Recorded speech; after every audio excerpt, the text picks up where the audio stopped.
In today's video, I'm going to design a speed square to use as a saw guide for getting crazy accurate cuts, even at angles.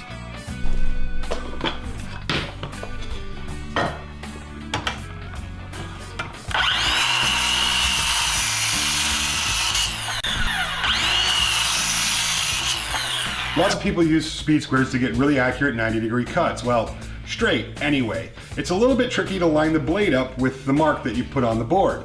So today I want to design a speed square that makes it really easy to line up with the mark, not only in the 90-degree position, but also at an angle. And my hope is after today's video, you'll never look at speed squares quite the same.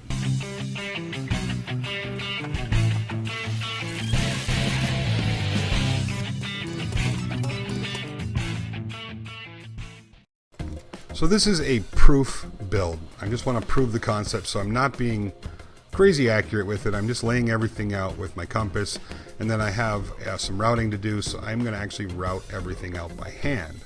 Now I'm creating a tunion of sorts because I want the speed square or the square to actually pivot directly over where the brace that you would hold up against the board, where that meets the board. In other words, half of it's kind of an open air, and using just a pivot point or a hinge just doesn't work. So in this case, a tunion kind of makes the math a little easier for me for this proof of concept. It won't be this way on the final product, but this is a good start. So to do it, I just created all these little layouts with my compass and a speed square, and then anything that needed to be cleared away, again, I did by routing it out by hand. And you can get pretty accurate by hand if you take it slow. I used a 1/8 bit in the router, which meant it was taking very small bits of material, so it's a little bit easier to control. And it actually, with a little hand sanding, fit pretty well.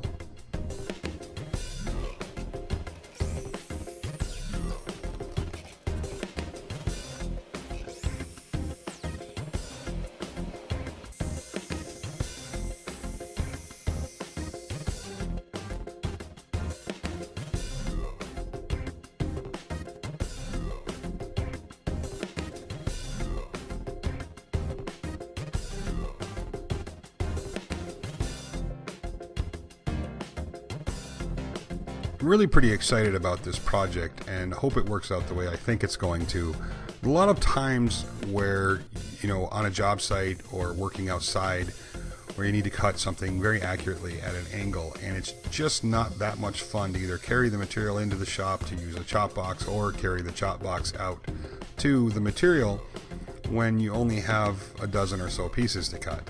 So this could come in really handy in that situation, especially for folks that build homes or sheds or contractors. And that's really kind of the idea behind this, And the other thing is, for homeowners that just have a circular saw laying around and they don't have a shop full of equipment, they can get really accurate cuts with this. Now the tunion on this is almost done. To complete that, I'm just putting this whole thing together with some super glue, and then of course cutting off the excess parts with a handsaw and do a little hand sanding.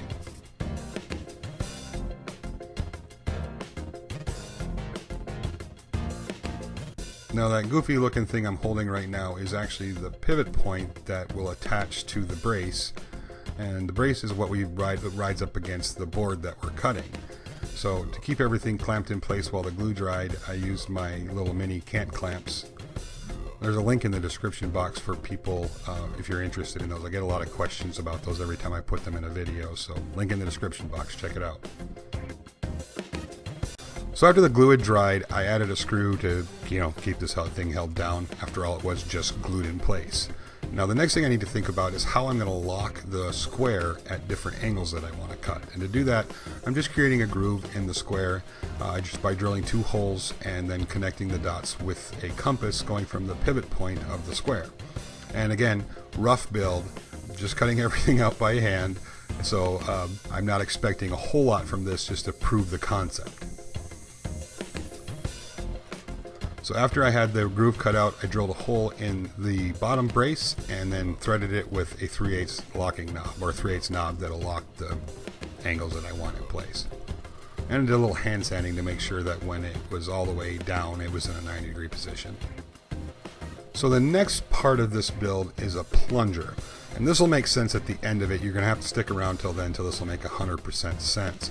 Now this plunger actually moves as you change the angle on the square, and that plunger will indicate your line. So if there's a line on the board that you want to cut, you move the angle to say 22.5 degrees. The plunger will move with the square and it'll line up the cut for you. This will make sense at the end, I promise. So I just created again a couple of small grooves in a small piece of wood and put it on the inside of the square. Now I did a screw up here a little bit. This changed the angle of this, actually changed the pivot point, so it's not 100% accurate.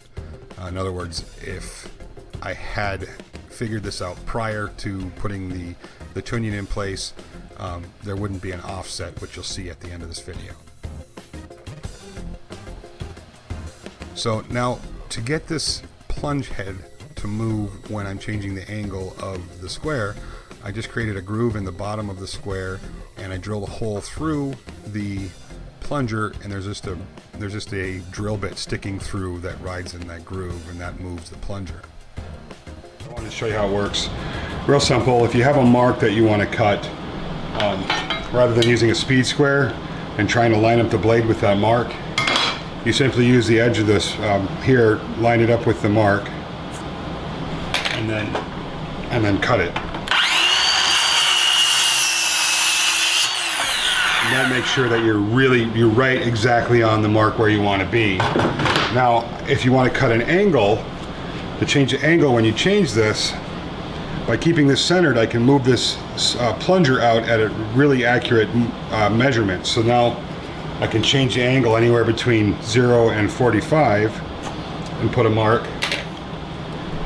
And by adding that plunger to it, now I can just line that up and cut again.